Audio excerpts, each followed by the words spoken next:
What's up?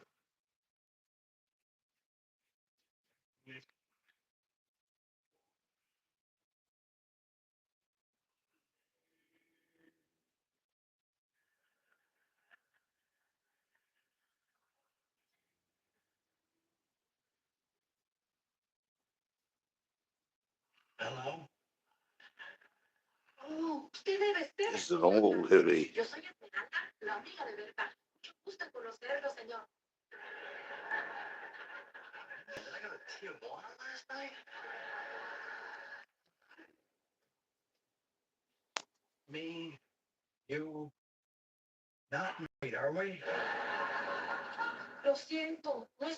Not much since it's been raining out. Just sitting here taking my prescription medications and waiting for my doctor's appointment. I got to go back again on the 23rd, so.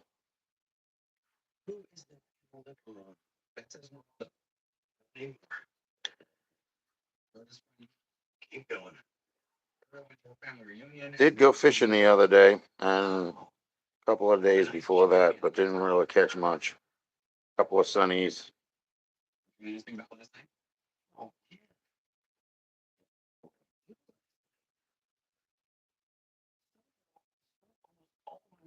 think I'm pretty much done with the 57. I think it's friend hasn't got in contact with me about it yet, but I think it's sold. She did split up with her ex-husband Chris. Said she realized she At least they got it running. In what universe is dating you not going backwards? Yeah. I was gonna try one more thing with the 57, and that would have been it. I would have what the hell call it? Advanced the timing a little bit, see if it would run any better. But somebody said something to me the other day about yeah, somebody said something to me the other day about the question I asked them. I said, how come before I changed the oil, the car was running smoother than when I changed the oil afterwards? It started running like crap. And he said, well, the antifreeze and the oil expand, so probably closes up any openings or gaps in the rings, you know, for the pistons. And he said probably what I did was after I drained the old stuff out and put the new stuff in, it's not doing as good of a job of sealing up any of the little openings or gaps, and that could be causing it to run worse. So my ultimate decision, I guess you could say, would be that at this point with my health and everything, probably be just better for me to sell the car. So I got now he said something about oil or what is it, engine restore, not STP, something else.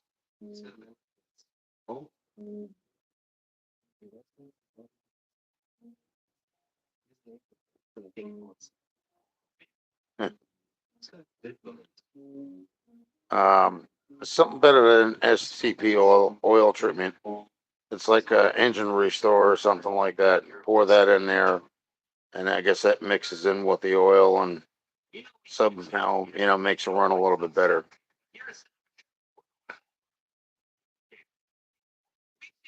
But ultimately, I mean, I don't have the energy to, first of all, go buy another engine, and second of all, I don't have the kind of energy to go putting another engine in that car.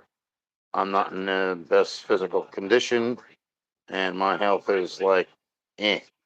So I just don't think it's worth it anymore. You know, sometimes you got to let things go and move on, and that's one of the things I think I got to do. So.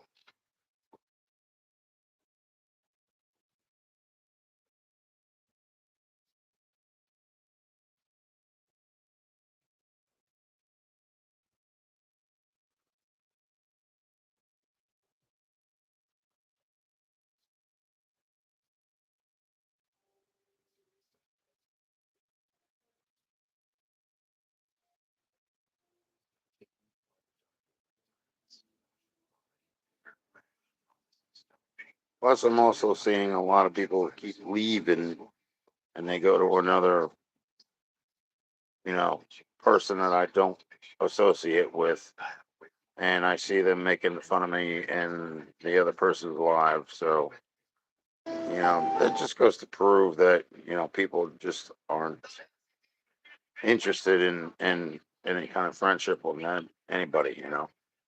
Um, whether it be social or otherwise. So,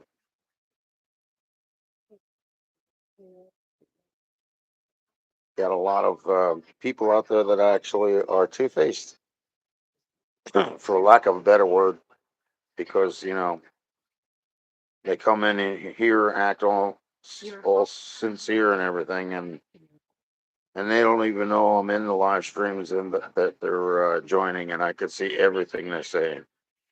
So that just shows me to look out for number one before you step in number two. And that shit gets so deep, you need to get waiters.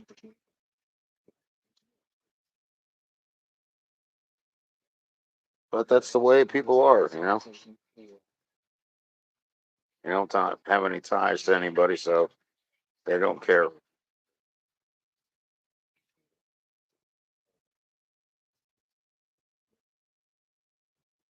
And when they don't have time to care, then neither do I.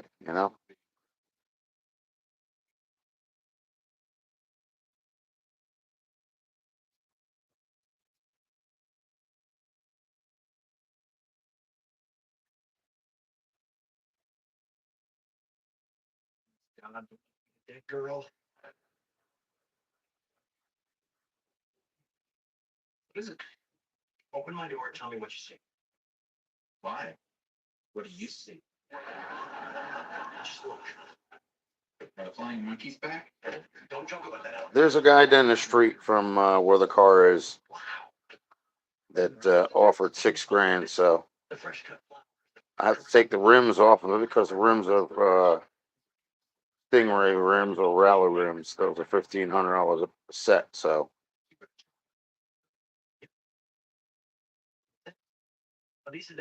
nah, unless it's something that's going to run or something that needs, like maybe paint work would be about all I would do anymore. Well, people don't like that either. They make fun of me when I'm doing rattle can paint jobs and the wet sand, and then I polish it with machine glaze. They don't get it. They just think it's me being an asshole and going the cheapest route that I possibly can. But technically, that's all I have money for. So I try and do the best I can with that. And that's the reason why I spend so much time wet sanding and polishing. That's the point behind it. Yeah, well, that's what I'm saying. It's like we'll see from that. I mean, because like ultimately, if I wanted to break the car down and sell the parts, I can get a lot of money just for the parts itself. The fenders, the bumpers, um, all the trim. The dash, the steering wheel horn. It's just a lot. There's a lot of parts that I can actually, cash in, take it apart, and sell it separately. You know,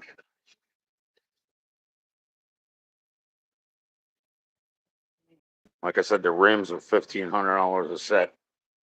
Because they're all the old rally rims.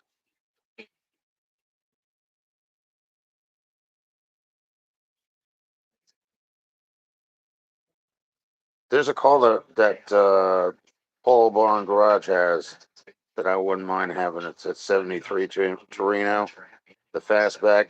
Did you ever see that? The blue one.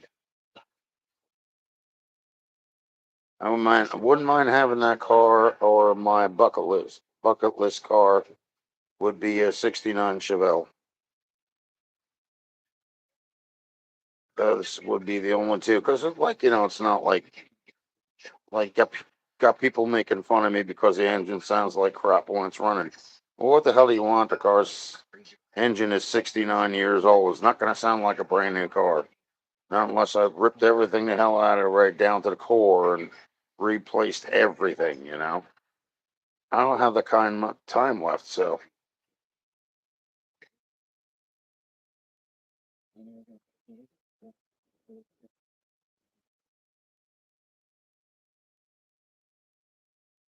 yeah, I had a 72. I like its 72 front grille better than a 73 because, like, you know, for some reason, it looks like the 72 is more of a hot rod. If that had that fastback, like I guess you could call it the early version of the Starsky and Hutch car, but they actually did that in 76, I believe. The later ones, the earlier ones were 72, I believe. Could be wrong, so don't quote me on it.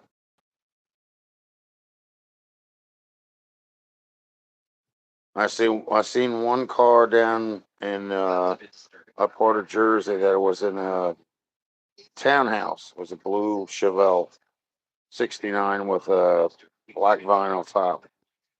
And it's just sitting there and sitting there and sitting there. And he even left the guy my number, you know, so he called me back. Never got a phone call on it. So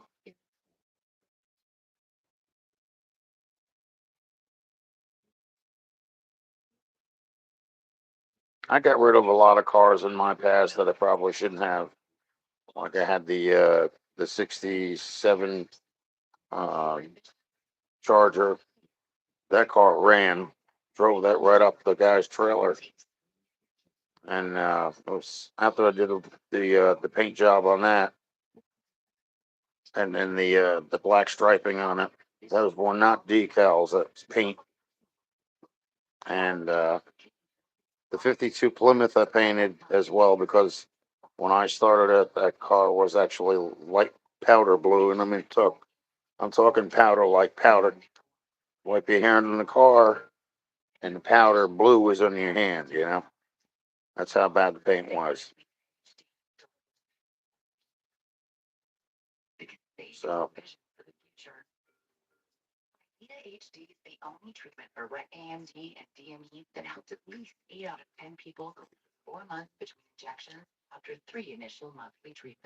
uh,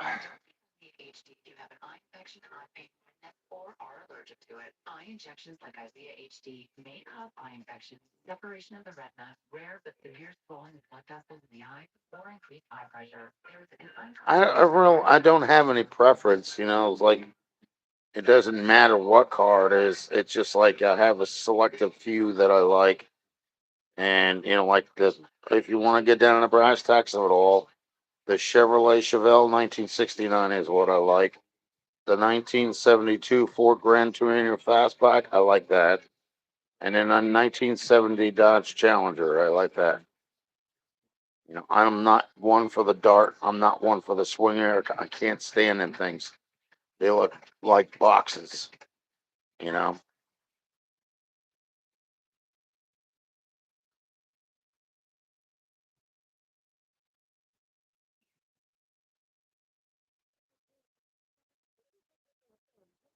Yeah, like look at everything that done to this damn car now.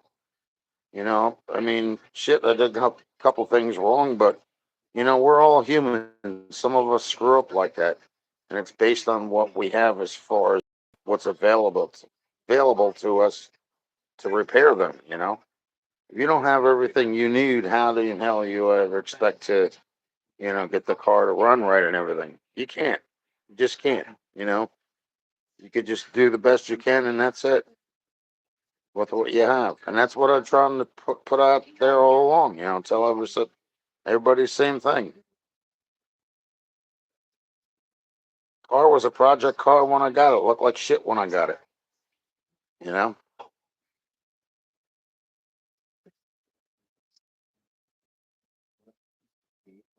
there's nothing wrong with the 70 clip. Then nobody's going to tell because you know why the 73 and the 70 body style was exactly the same. You know, only thing you had different was the back end and the front end. That was it.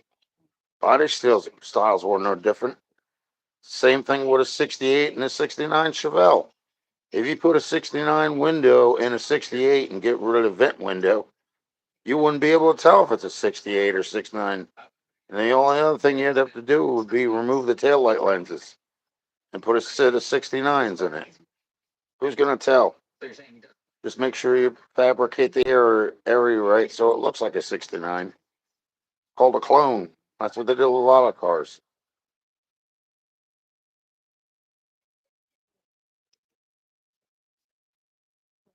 I don't know. I really don't know. It has to be a running car. I mean, I might wind up getting something as crappy as a 77 Thunderbird or something, Or maybe I'll get an old man's car like a 73 Elite, which is pretty much the same thing as a Thunderbird or a Lincoln anyway.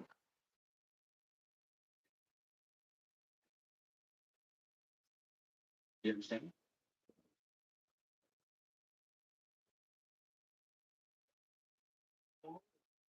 Yeah. Anytime you go to a car show and you try and buy a car from there, it's going to cost you nominal. Like those people, they polish those cars to a spit shine, and they already know they're sitting on a gold mine. Maybe not as much of a gold mine as they think, but you know,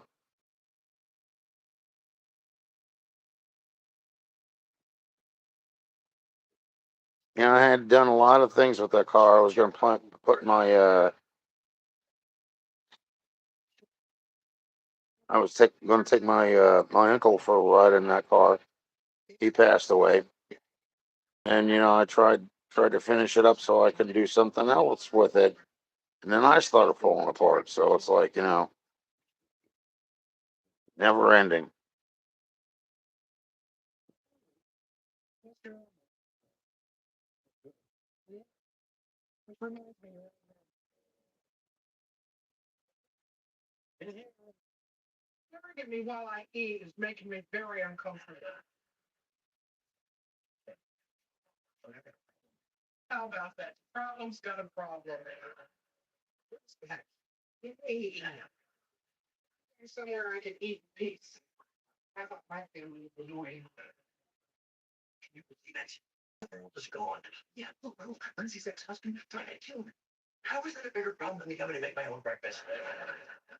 Like now, right now, there's 8 people in here. I got one like. That's it. Kind of makes me wonder why I'm even on here. I really don't know, man. I really don't have any clue. Um, really, after everything that's been going on, I was planning just like cutting ties with it because, I don't need the riffraff and all the garbage and stress and shit. Not from people that like cause havoc, trouble, falsified crap.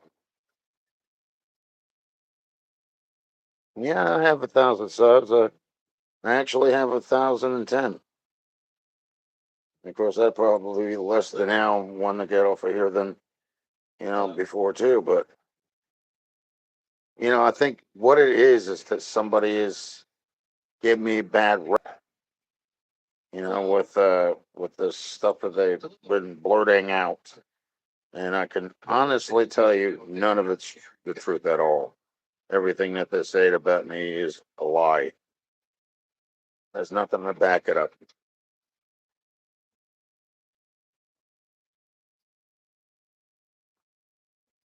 I have no reason to do those things. I got people in here in the building that know what I do all day, and that's not what they're saying I'm doing. So,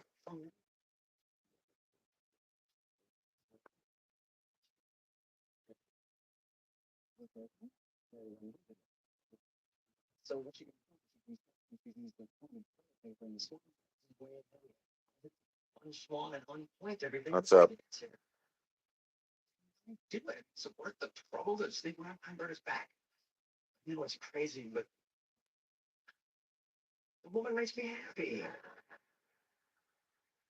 Yeah, I had that with the Oldsmobile. Remember when the tree came down and it crushed the damn friggin' top of the car? I popped the hood in the damn thing and removed the one of the braces for the compressor for the air conditioner and bent one of the fan blades back and took the fan shroud off and one got inside the car and started it right up. But I would never be able to fix it because the parts are not easy to come by. I had one of those cars before, and I worked at a bus company where one of the mechanics backed into my car. You know, he had to pay $170 for one taillight lens. That's how much it was back in '95.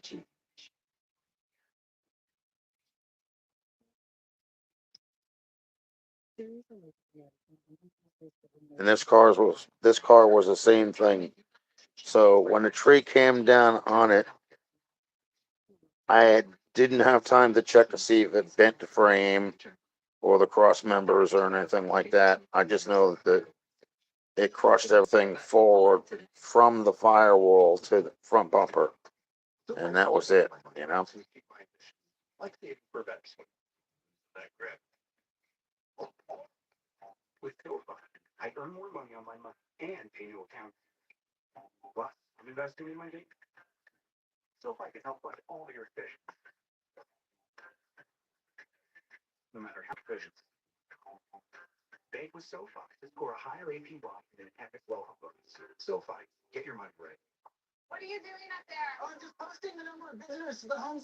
At this hoodie on, I like that.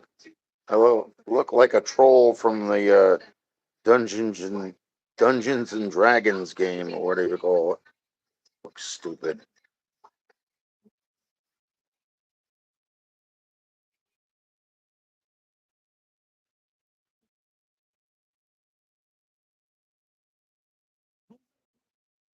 Yeah, I know. Year one had a lot of parts for those cars, but they're expensive though too. Now you got to remember, since what's his name Biden was in office, everything's gone up double the price tag. So anything that you get nowadays is going to be double the amount. You know.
I go look at a wall or something sticking up. Is it the fucking mantle clock?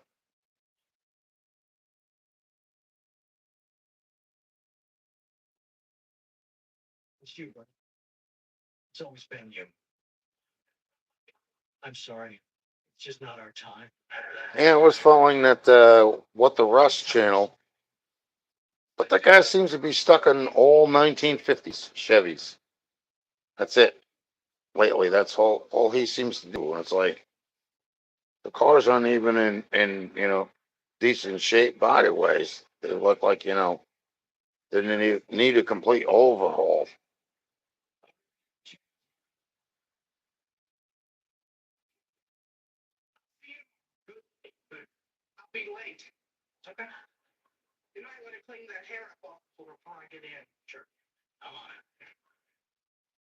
K don't play. What's that? Oh,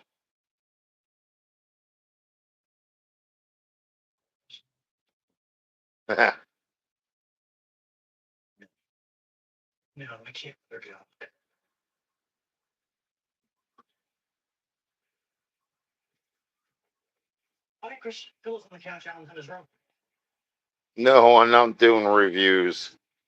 I'm not going to sit there and have that hanging over my head that somebody don't like what I said. You know what I'm saying? Or saying something that is not politically correct. And I'm not here trying to slander somebody's name or make them out to be something they're not. You know, that's what too many of these people call review channels. They just talk garbage about somebody, and that's it. It's like a political mudslinging. You know.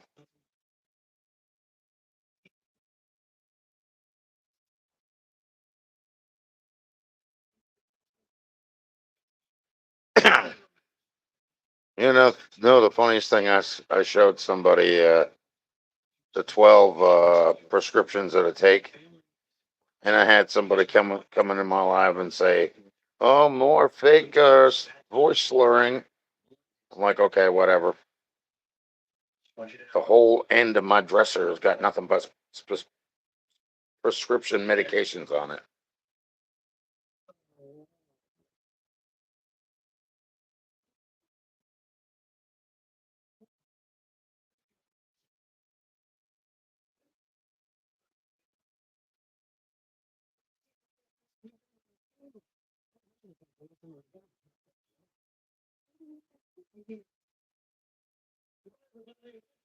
Yeah.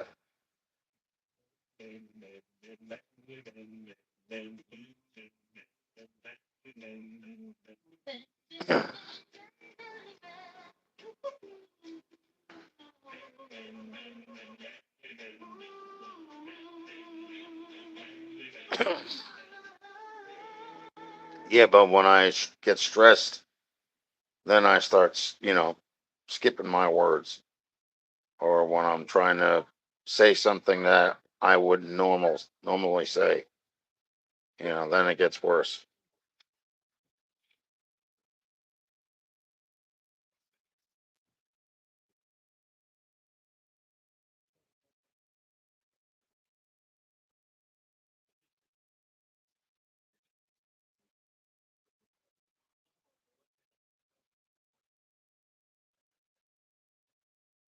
No, it isn't. Especially when you get older, it's not. And especially if you're dealing with a lot of other stuff, it really isn't. But for those who don't believe me, well, they found it. Yes, they found it. That's what I'm talking about. Find out themselves.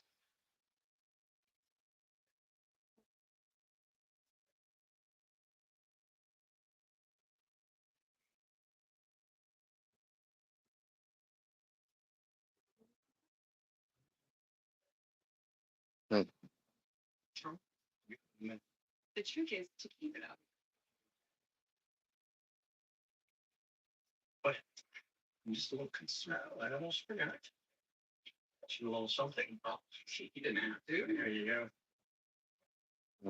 Get out of my house.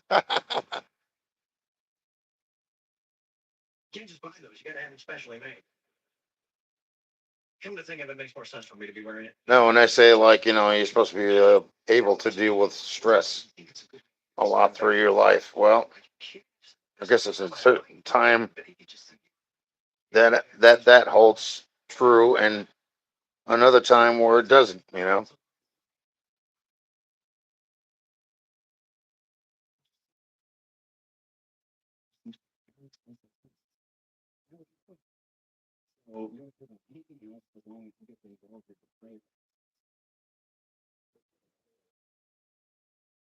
I mean, my viewing hours are not going to go up, so I'm not worried about that. I'm not worried about making any money off of YouTube because it's not going to happen. Uh, just you know, I guess you either have to be good at something with it, or you just don't do it.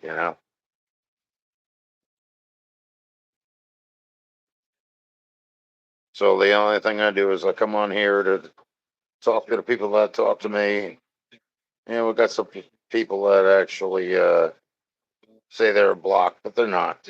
That's their way of just not dealing with me. So, you know, and then we get people that, like I said, they go into other live streams and, you know, cheer those people out.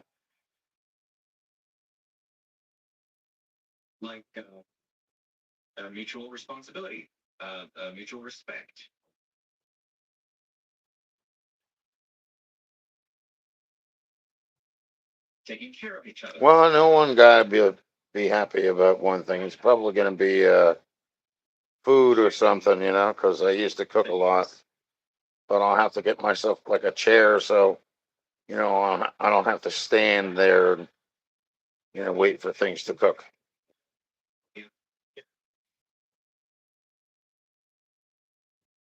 Honestly, I don't even know what the heck to do with a podcast.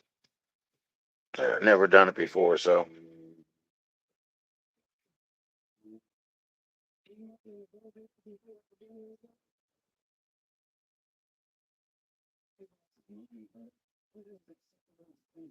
yeah, yeah. But a lot of people that come in here and they do live streams just to talk to people. You know what I mean? It doesn't matter what about. There's no pinpointed conversation. It's just whatever comes to mind. That's the thing. Is like I think I lost out on that because you know all that has happened. Has made it not an option for me. Well, I will say one thing though. I did lose some weight with the prescriptions that I'm taking and everything else. I was at 300. Now I'm at 280. This I can't do nothing with. I think a thyroid gland or something like that. This shit here.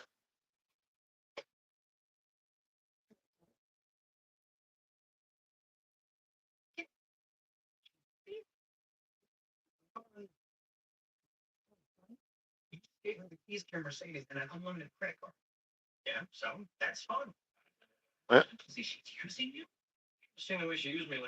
But the problem is with the food channel, I don't have proper uh, cooking facilities.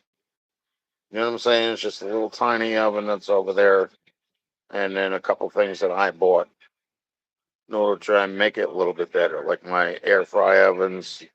I have a little small oven, the microwave, stuff like that. But there's not much room to maneuver around in either. I mean, I actually got my radios over there. I cleaned up a lot of shit. My dresser. You notice the Elvis Presley busts are not behind me.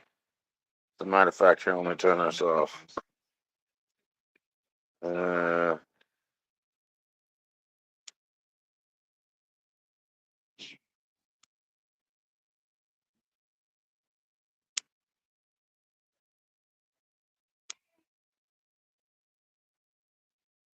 I guess you can't turn out the green screen. I thought you can.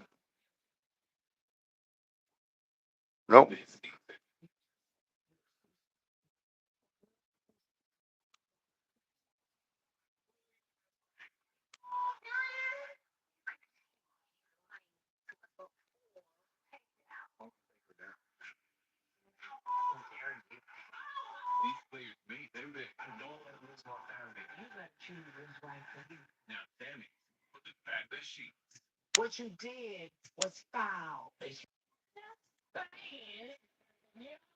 No, won't let you turn it off.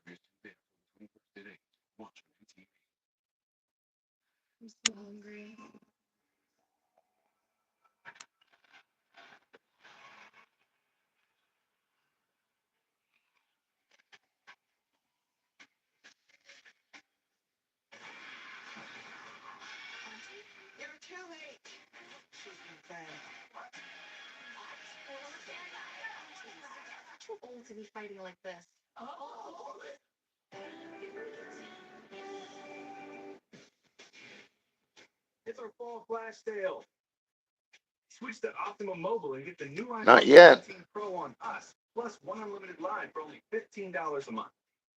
I didn't get the word back from Larry yet, so. Yep, sure enough.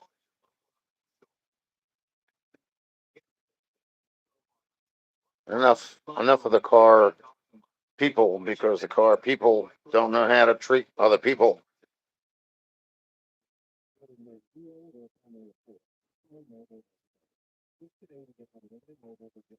Some of them I kind of wonder if they have actually been dropped in their head as a younger person and their brain became scrambled mush. And maybe they need to be dropped in their head again, or in order for the head to become unscrambled. You know, learn how to respect somebody else so you get respect in return instead of treating like somebody like garbage. So,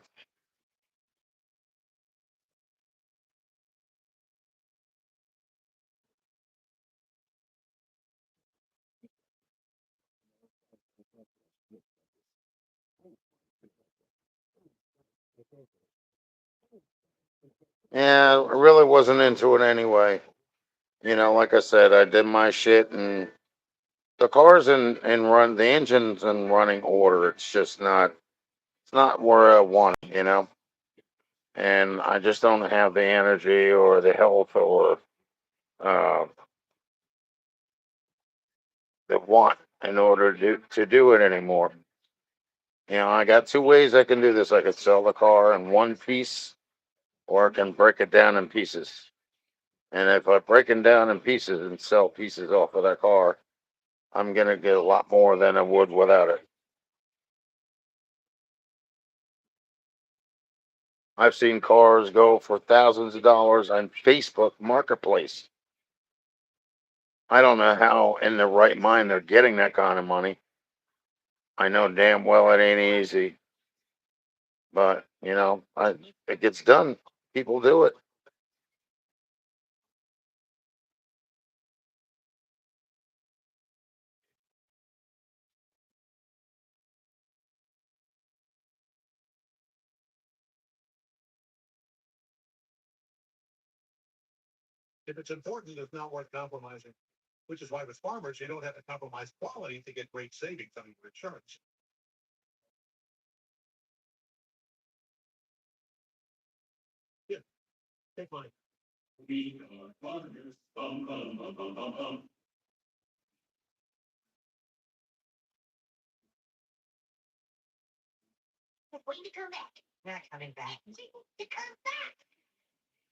In a second.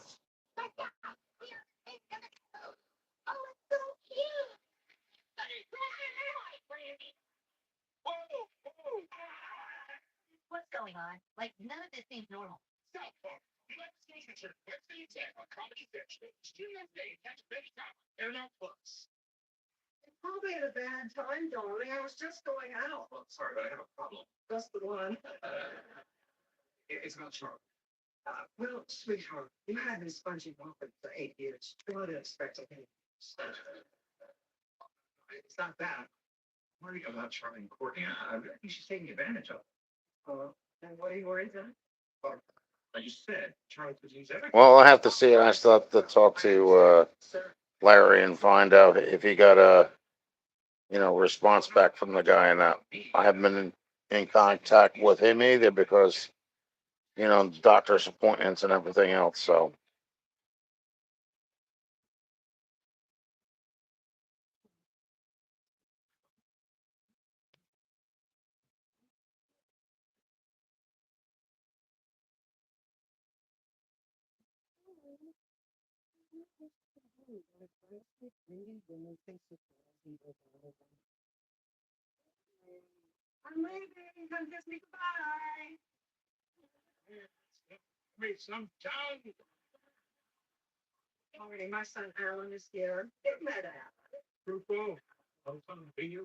uh,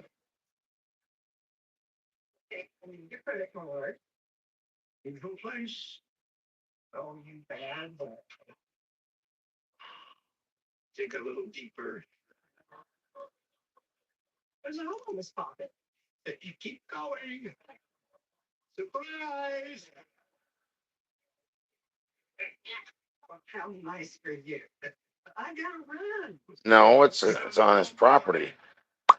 That's where it is.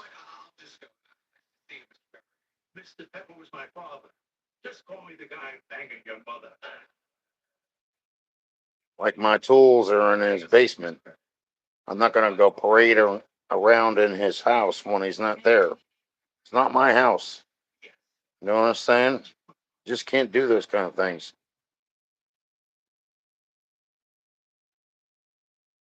Nope. Nobody has a lien on it. I actually have the title on Strombox here.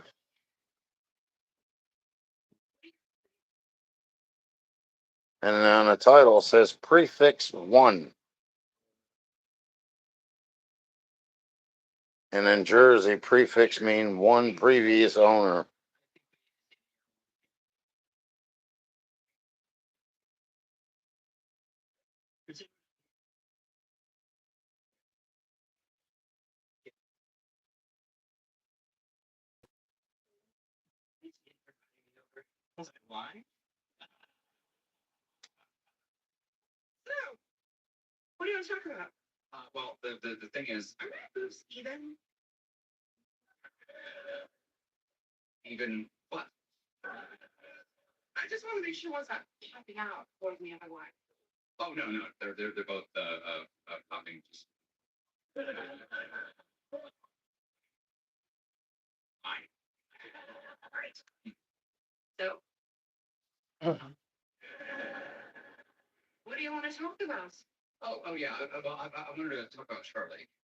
Emmy Challenger, what are you talking about?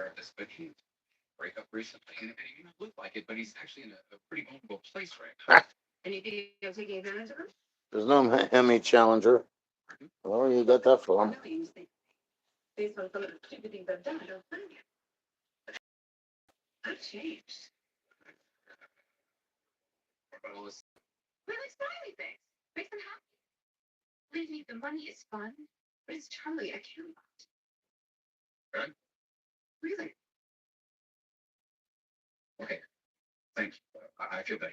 You mean the 57?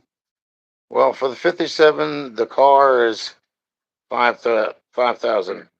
For the rims that are on it is 1,500. Because I can use those on any Chevy.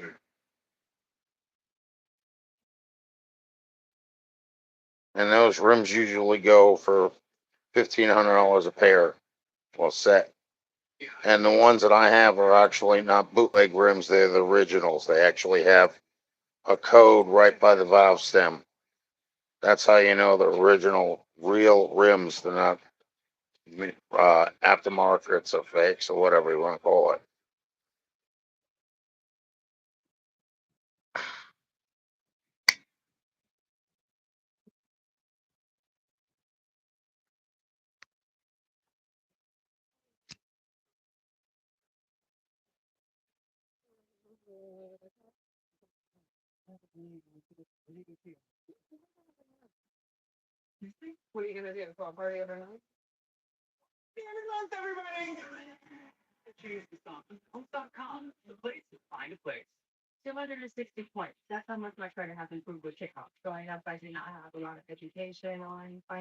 Oh no, the engine runs. Oh no, runs. Yeah, we got the run. It's not a non-running car. Doesn't run great, but it runs. The original 69-year-old engine. Yep, she kicks over.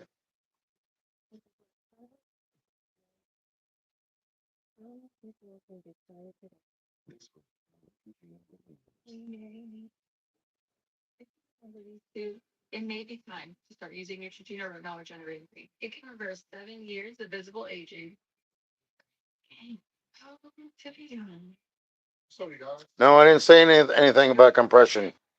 I said it has to do with the actual engine running properly.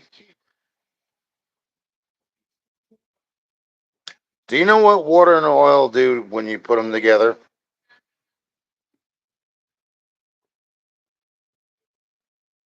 Mike, do you know what they do when you put them together?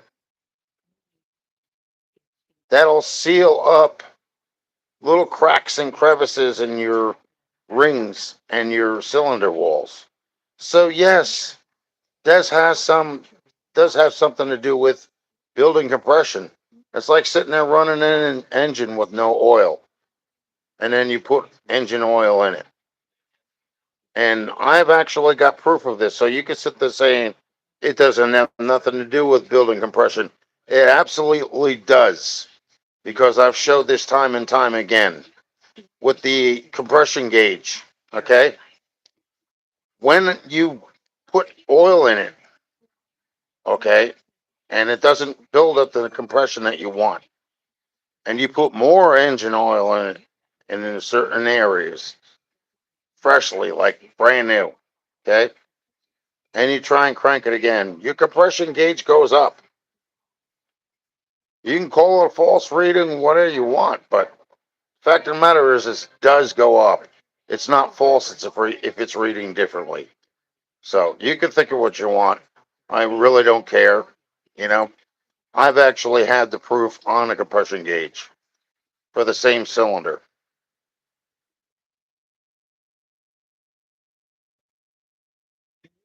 Anytime you have oil and water together, it expands. Okay. And what it does is it seals it up in a little tiny cracks or crevices you have between the rings and the cylinder walls. Now, if you drain that out and just put regular oil in it, okay, and your engine runs like crap, it's not going to have the same standards as the other stuff that because it was thinned out. You understand? Mixed together. That's why you get the white milky uh, chocolate milk mix in your engine when you have water and oil mixed together, because as it mixes together and it seals all those little tiny cracks and crevices, so your engine sounds better.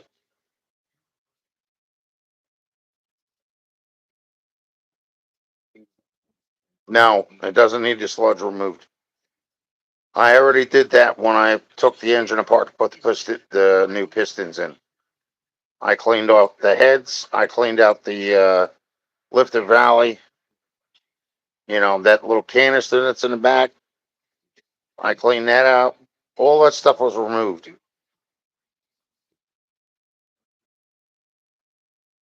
But you know, I'm not going to argue with the guy because maybe he has a different standard of doing things. But I do know that when I did it, and I could tell just from the recent time.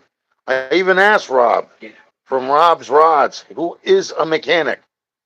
He's actually a mechanic. He doesn't play one on YouTube and isn't one.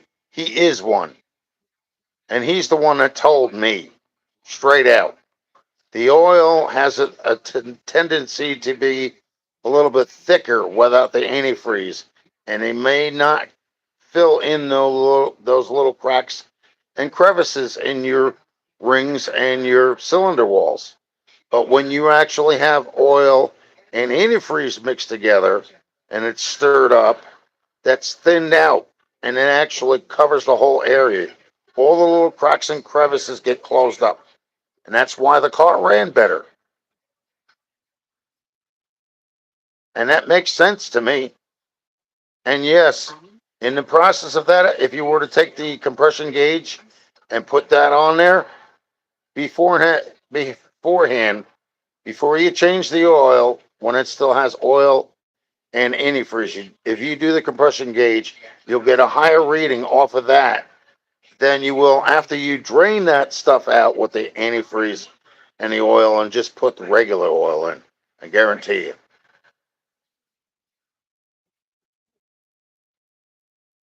So therefore, yes, it has something to do with the compression.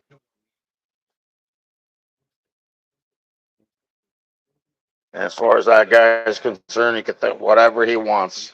I had the proof right in front of me when it happened. It's not even up for debate. No argument, nothing.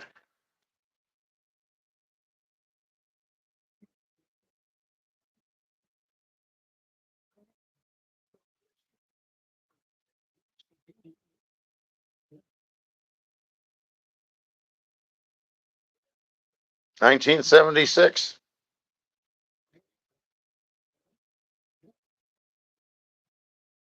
And when I ran it, I actually had two pistons that were broken in four places, held in by the rings. So, in other words, the piston still kept its shape, but the top was separated from the apron. The apron and the piston and the connecting rod was still going up and down in the middle of the cylinder walls. That's the reason why the cylinder walls weren't scarred, because the connecting rod was still going up and down right in the middle. It had the wrist pin still in it, and there was a plate on the outside of that. That's why it didn't scar up the cylinder walls. Number two and number three were both the same way. And I even did a drain down with the Marvel's Mystery Oil. Once I took the heads off, I put Marvel's Mystery Oil in each one of the cylinders. And the next day it came out there, they're still there. You know?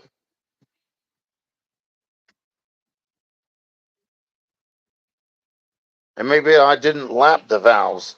And maybe I didn't hone out those two cylinders. But I didn't have to. The pistons were brand new.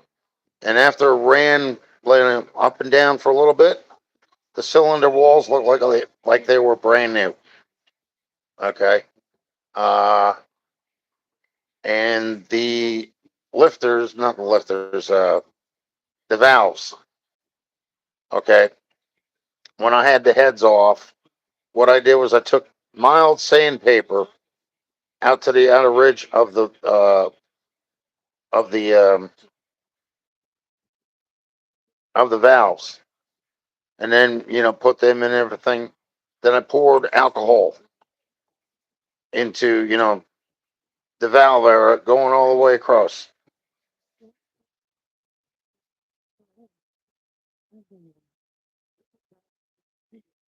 Hey, you know what? Thing is, like I said, it's just you try and do what you can. And like I said, the engine thing. It's not that I don't listen to people. It's I'm experiencing that stuff for myself right in front of my face. How you going to deny what you're seeing? If it's right in your front of your face, it's got to be what it is.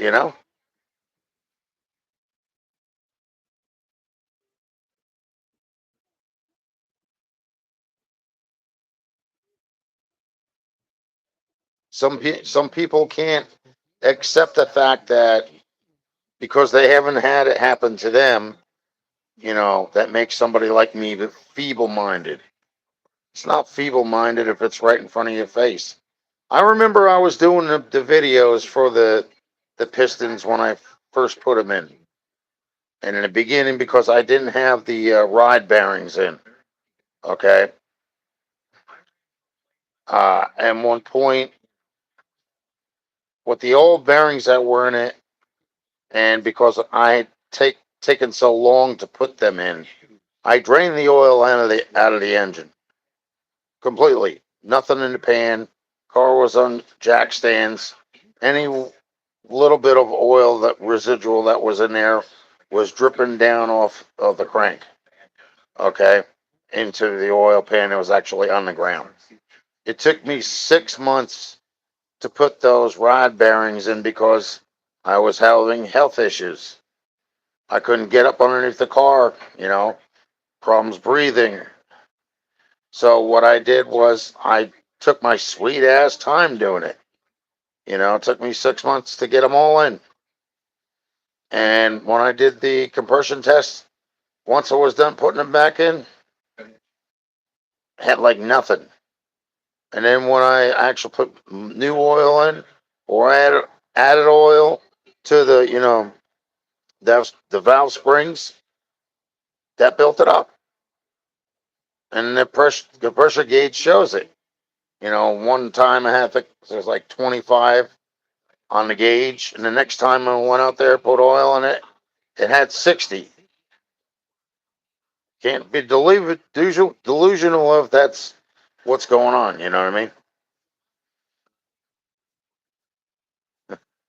There's somebody that's mouthing on probably.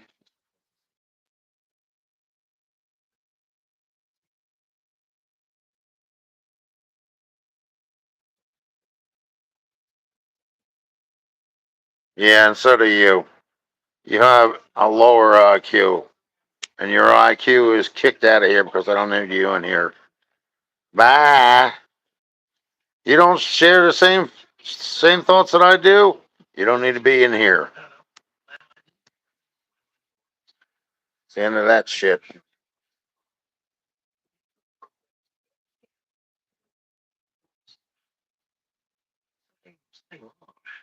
Yeah, I have a low IQ because I'm seeing things in front of my face. You know that moron didn't see because he wasn't working on my car. I also have a feeble mind because of that, right?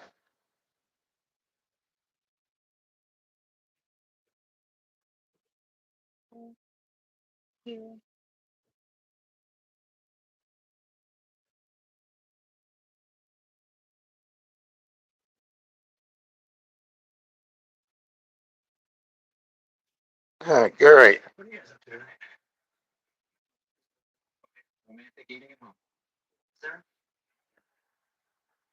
Because you want to know why? I don't listen to assholes like you either. Fuck off, jackass. How you like that shit, fuckface?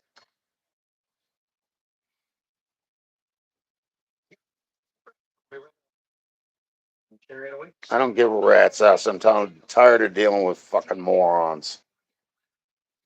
Go blow it out your ass.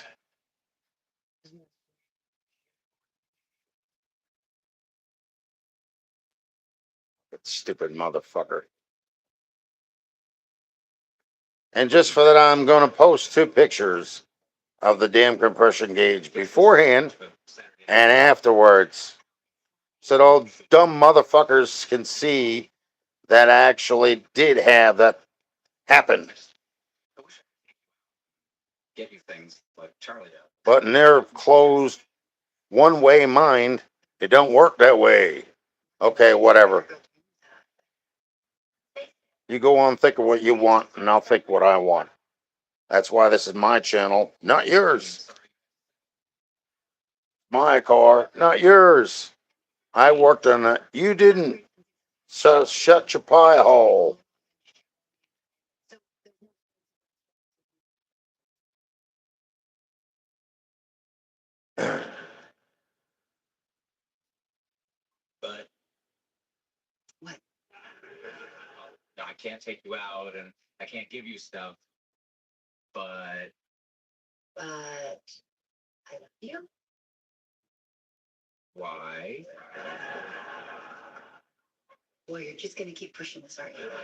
Don't give a damn what the naysayers say, because it doesn't matter to me anymore. I don't care.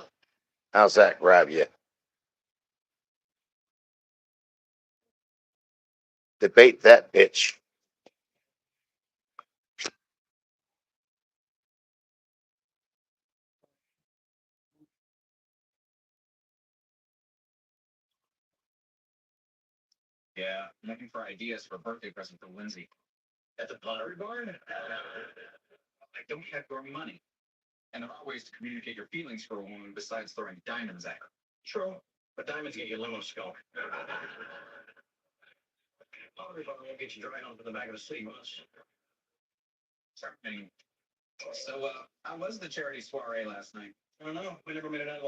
It looks like I got my point across. Finally.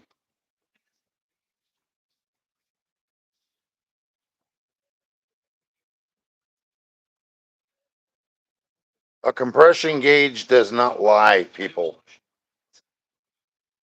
That's all there is to it. It's not something that's conjured up when you have proof of it in your videos. And you even speak on it. The before and after.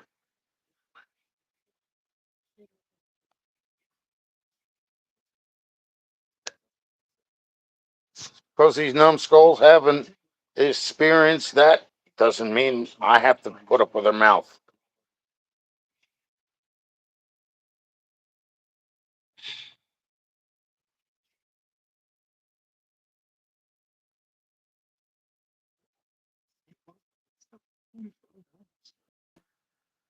What happens when you run an engine without oil? It seizes up, don't it?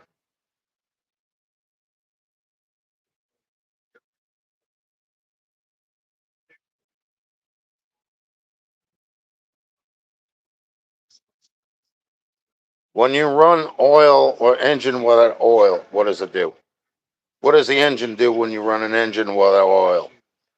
I want to hear what these intelligent beings got to say about that. No oil in engine, you run it. What happens?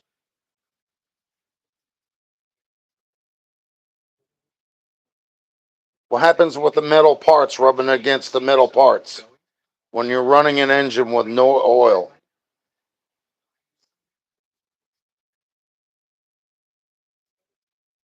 First of all, you're going to have a very low compression rating, if that not even existent. Okay. Next thing, what happens to that engine is it heats up. What they call viscosity and thermal breakdown. Thermal breakdown means the engine's heating up. The metal is heating up, and if it's running fast enough, it's going to seize up. It's going to cease to exist. It's not going to run. There's a reason why engines have oil in it. It's not for you to sit there and poke fun at somebody else talking about compression. The compression is part of the oil. You don't have any oil in there, you're going to seize the engine up.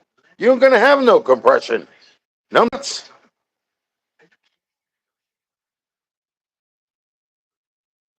And the more engine oil that car has, the better it's going to protect those metal pieces inside. So your compression will go up as you go along with engine oil in it.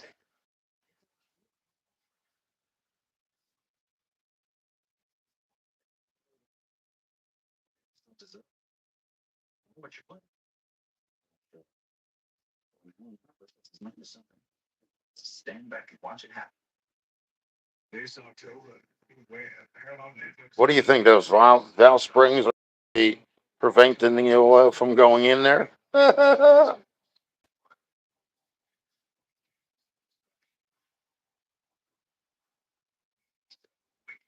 Look, I know what I've experienced with the engine. I'm not going to sit there and fight this to no end. If you don't have engine oil in the car and you run an engine without oil, the metal pieces rub together for a certain amount of time and then they just melt together.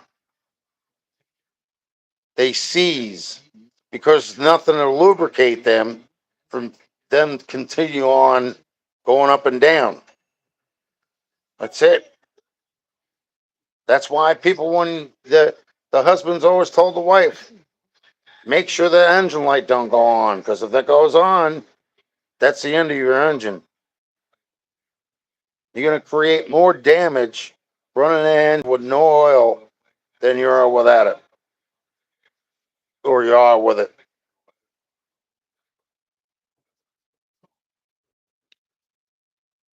Don't believe me? Go look at my videos and look at the ones where the compression gauges are. It shows a before compression and an after compression after engine oil is added.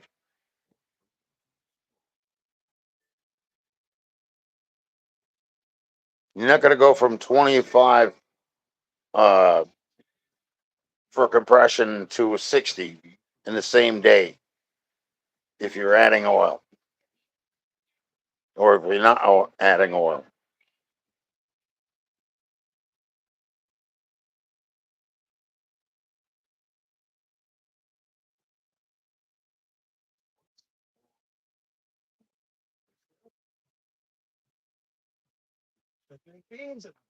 Then why did the compression gauge go up after adding oil?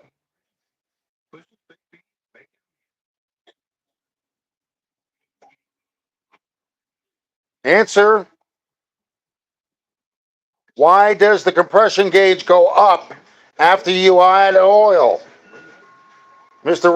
Rocket Scientist, All you people that are supposed to fucking know something about cars. Why is it antifreeze and oil thins out and seals up any damn discrepancies you have in the rings and shit? And when you have regular oil by itself, it doesn't thin out. It doesn't expand. Come on, rocket scientists, you guys are supposed to know this shit. Know about the engine oil, that shit. Why is there even engine oil in the car? Your penalty from you guys, what you're saying is you don't even need it. You can run a car without oil. Fucking stupid asses. If it's thinned out, it actually seals up more of the, the little tiny defects that regular engine oil wouldn't be able to do. And because of that thinned out stuff with the antifreeze, you get a higher compression reading than you would without it. Don't come after me. Ask Rob's Rods. I don't know what I'm talking about to you guys. To all you guys, I'm talking out of my ass. Okay? Explain to me if you don't need oil in the car in order to have your compression go up. What is it in there for then? The oil is in there to help the parts go up and down so that it builds compression.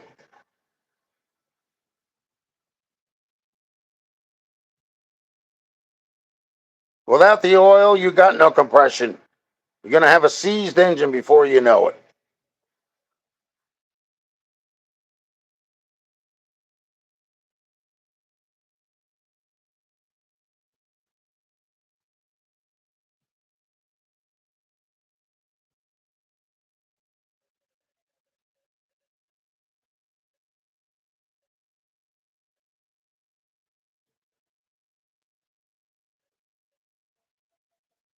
Very soon, especially when you have no engine oil in there. What's the engine oil for? It's to keep those parts free so you can build engine compression. Without the engine oil, you don't have any compression. You have a seized engine. Duh.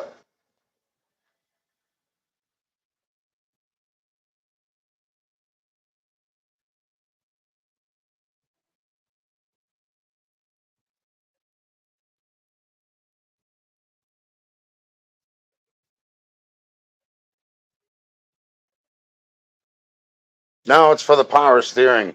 You don't need engine oil. Don't need to worry about, your parts going up and down so it builds compression.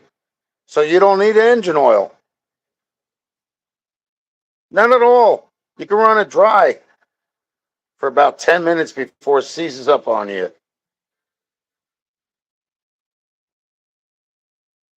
I'm talking to the people that, don't know me for shit. I don't know what the hell I'm talking about. I don't need to have any engine oil in order to build compression.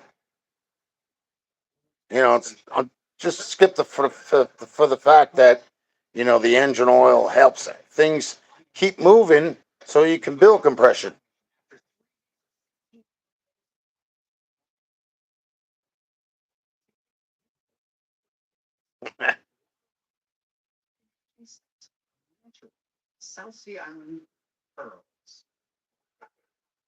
You know what I'm saying, Kevin? You know how it goes. You just got people sitting there fighting me about it.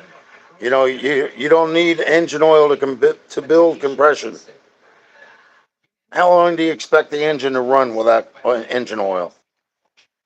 And how do you expect the parts to keep moving up and down and not build compression without engine oil?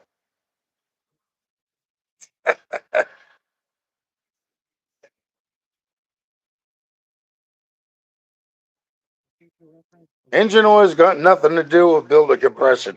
It's got everything to do with building compression. Because if you got no oil in it to protect those middle parts from scraping back and forth against one another and destroying each other, guess what? those parts cease to move and it stops running.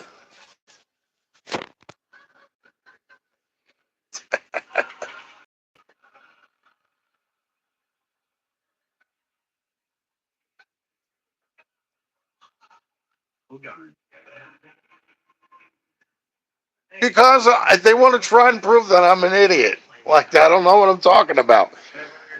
That's why you always say, hey, watch the oil indicator. If it goes off, pull off to the side of the road, get the quart out of the back trunk, and put some engine oil in it. Because without the engine oil, your parts are going to cease to exist. They're going to get hot and melt together or break down. There's your viscosity and your thermal breakdown.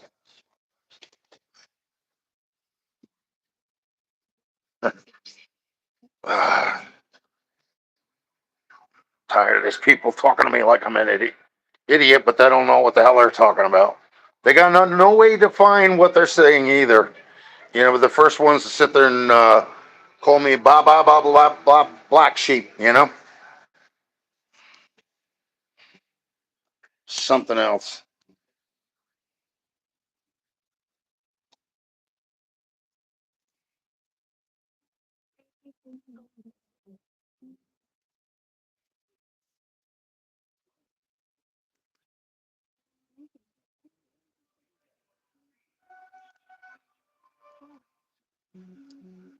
It's the reason why that oil pan dipstick has a reading on it too. If you have no oil or very little oil, there's a reason why it says unsafe and safe.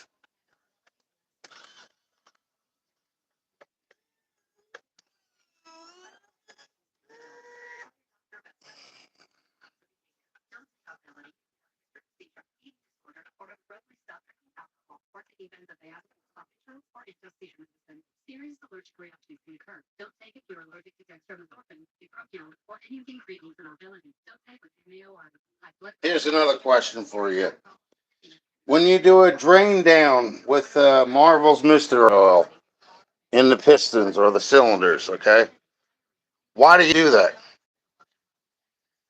Why do you put Marvel's Mystery Oil in the cylinders when you have the heads off? Or you do without the heads off? Why do you do that?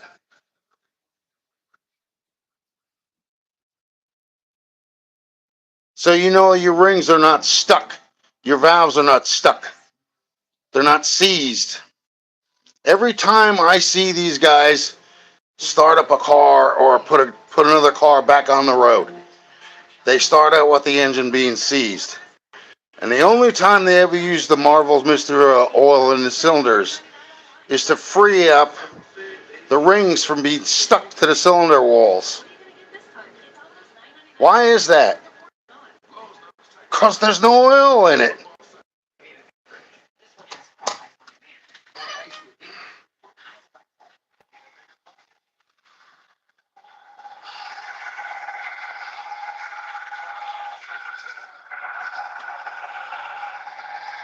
So before you go calling somebody else stupid, dumb, whatever, think for a minute. Not you. I'm talking about some of these other guys who've been in here. Got nothing to do with building compression. It's got everything to do with building compression. You don't have engine oil in your engine. You ain't gonna have to worry about building compression.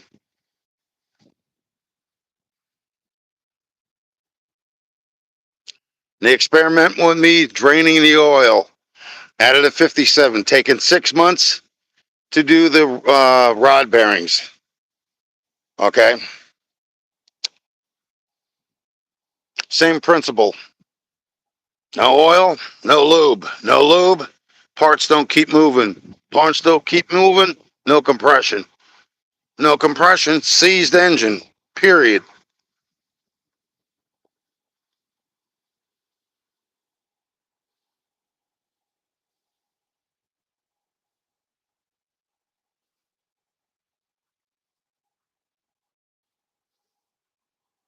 Oh no, I just think it's funny because it just sounds how stupid they are. They're knucklehead. It just shows how stupid they really are. They're too busy calling the kettle black, but they're not looking at themselves when they say shit like that.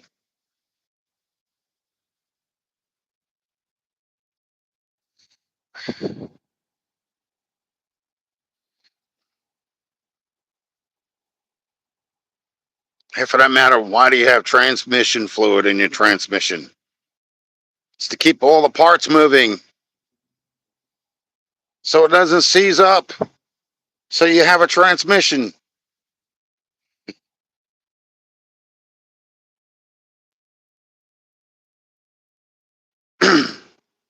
And why is it when you take a spark plug out and you look at the top part of it with our where the arch is for the spark that goes? Why is it you see oil in it? Because the perfect engine hasn't been built yet that it can avoid the oil from going in there. 57 Chevy's got a double spring uh, valve spring. In other words, there's an internal one inside, which makes it a little more sturdy. Okay, but it's not going to stop engine oil from getting in there. Not all of it.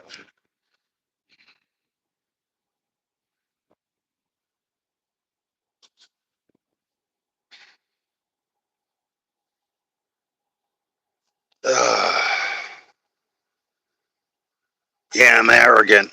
I'm arrogant because I've worked in the car that I've had, and I've seen these things happen while I was working in the car.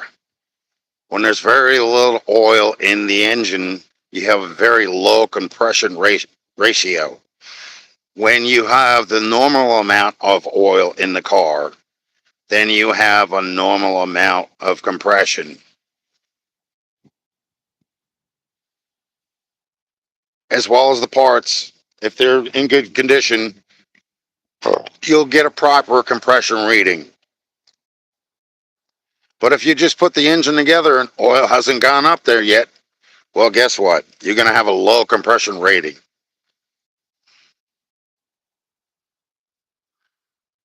And it's not that the engine's dry and doesn't have any oil, especially if you put some in it.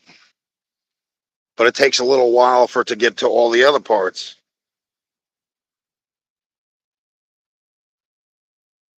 My car, I've actually seen it take about 10, 15 minutes before it got any oil up to the top. So, you know, at least with my car, that's what it did. So, your cars nowadays that are not from 1957, they have a better delivery system for oil to get to the vital parts it needs to get to. A 57 Chevy with the original engine that's 69 years old, not so much.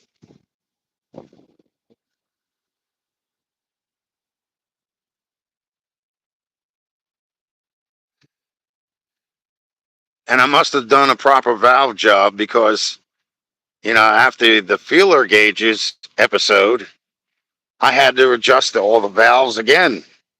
And if I didn't do it right, then why in the hell did it start?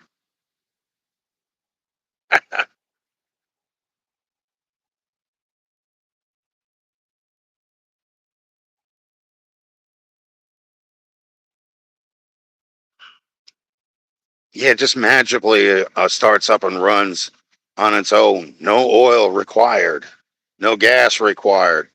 And the transmission goes into gear and drives without transmission fluid as well. Listen, if I need a break from reality, I'll come and visit you in Gaga land. Yeah,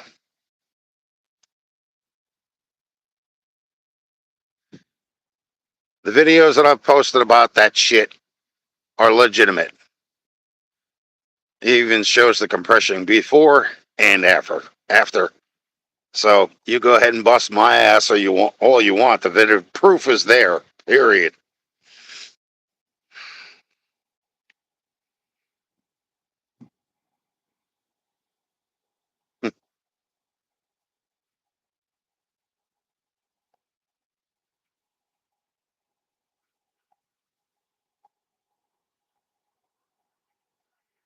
Right, right. And if you don't have engine oil in the engine, you're not going to have a compression rating. But I've been wrong about this the whole damn time.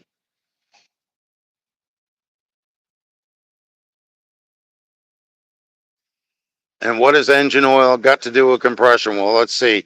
If your dipstick's reading, oh, let's see, a quart and a half low, it's not going to have the same oil compression that it should have as if it was full to the safe point where it needs to be. And it'll run like crap. Same thing with your oil if it's actually got antifreeze mixed in.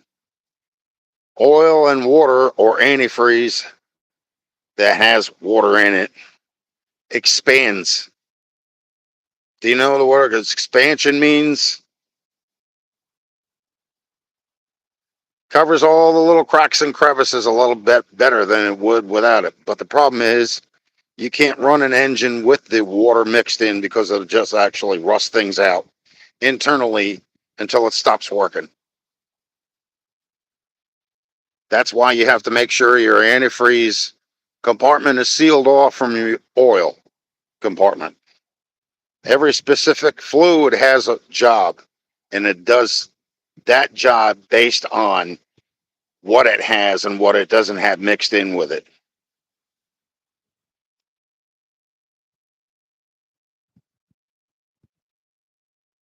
But, you can't tell anybody anything because they all have the answers to everything. They know it all. And they're not open minded enough to see somebody else say something that they don't understand.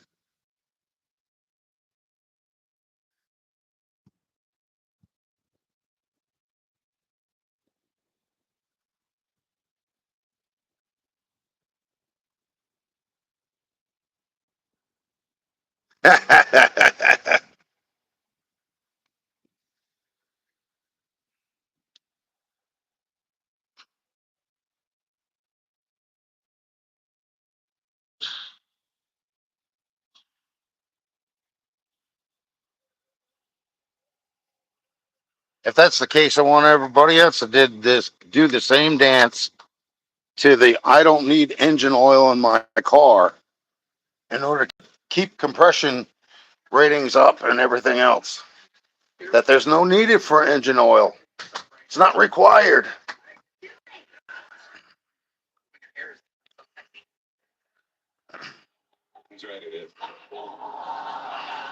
Would you like to join us for a drink? I'll be right back.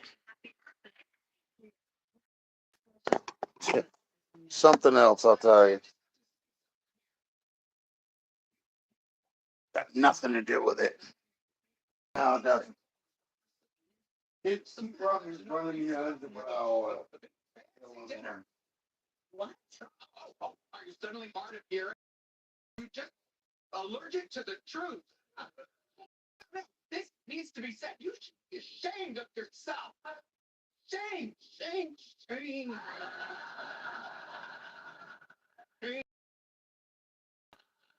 Come on, Herb. He's crazy. Happy birthday. I love the earrings.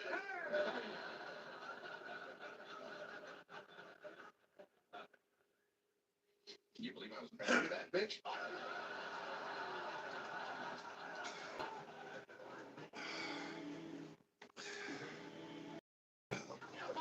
I used to with that shit. Where'd you use it? Nowhere your mouth hasn't been. Looks so beautiful. Thank you. Your eyes, just amazing. Really? This body is perfect. Thank you.